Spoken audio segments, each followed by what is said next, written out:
ആലപ്പുഴ ചേർത്തലയിൽ ഭാര്യയെ ശ്വാസം മുട്ടിച്ച് കൊലപ്പെടുത്തിയ കേസിൽ ഭർത്താവ് അറസ്റ്റിലായി. ചേർത്തല കടക്കരപ്പള്ളി സ്വദേശി ഹരിദാസ് പണിക്കരാണ് അറസ്റ്റിലായത്. വടക്കിനിടയിൽ ശ്വാസം മുട്ടിച്ചാണ് ഇയാൾ ഭാര്യ സുമിയെ കൊലപ്പെടുത്തിയത്. കൊലയ്ക്ക് ശേഷം സുമിയുടെ സംസ്കാരം നടത്താനായി തയ്യാറെടുക്കുന്നതിനിടയിൽ നാട്ടുകാർക്ക് തോന്നിയ സംശയമാണ് കൊലയുടെ ചുരുളഴിക്കുന്നത്. പോലീസ് അന്വേഷണത്തിൽ കൊലപാതകമാണെന്ന് വ്യക്തമായതോടെ ഹരിദാസിനെ അറസ്റ്റ് ചെയ്യുകയായിരുന്നു.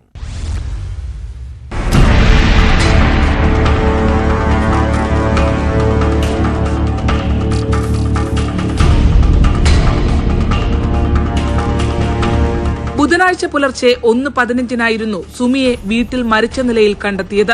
ബോധരഹിതയായി സോഫയിൽ കിടക്കുന്നുവെന്ന് അയൽവാസിയെ ഭർത്താവ് ഹരിദാസ് പണിക്കർ അറിയിക്കുകയായിരുന്നു. വീട്ടിലേക്കെത്തിയ അയൽവാസികൾ കണ്ടത് വായിലും മൂക്കിലും കൂടി രക്തം വരുന്ന നിലയിൽ സോഫയിൽ ചാരിക്കിടക്കുന്ന സുമിയെയാണ്. ആശുപത്രിയിലെത്തിക്കാൻ പറഞ്ഞെങ്കിലും ഹരിദാസ് തയ്യാറായില്ല. സംസ്കാരം നടത്താനുള്ള തയ്യാറെടുപ്പിലേക്ക് നീങ്ങുകയായിരുന്നു. തുടർന്ന് സംശയം തോന്നിയ നാട്ടുകാർ പോലീസിനെ വിവരമറിയിച്ചു.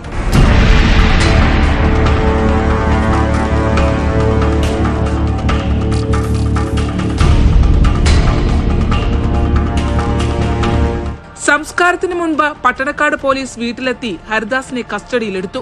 ഇൻക്വസ്റ്റ് നടപടികൾ തന്നെ ശരീരത്തിൽ മർദ്ദനമേറ്റ പരിക്കുകളും കഴുത്തു ഞെരിച്ച പാടുകളും കണ്ടെത്തിയിരുന്നു. സുമിയുടെ ബന്ധു നൽകിയ പരാതിയിൽ ആലപ്പുഴ മെഡിക്കൽ കോളേജിൽ പോസ്റ്റ്മോർട്ടം നടത്തിയപ്പോഴാണ് ശ്വാസം മുട്ടിയുള്ള മരണമാണെന്ന് കണ്ടെത്തിയത്. തുടർന്ന് പട്ടണക്കാട് പോലീസ് നടത്തിയ ചോദ്യം ചെയ്യലിൽ ഭർത്താവ് ഹരിദാസ് കുറ്റം സമ്മതിക്കുകയായിരുന്നു.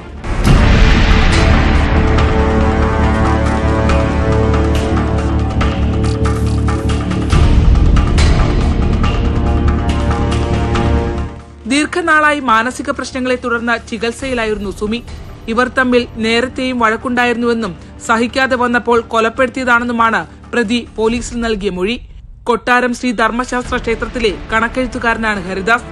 ഇരുവരുടെയും രണ്ടാം വിവാഹമാണ്. പട്ടണക്കാട് പോലീസ് വിശദമായി ചോദ്യം ചെയ്യലിന് ശേഷം പ്രതിയെ മജിസ്ട്രേറ്റ് കോടതിയിൽ ഹാജരാക്കും.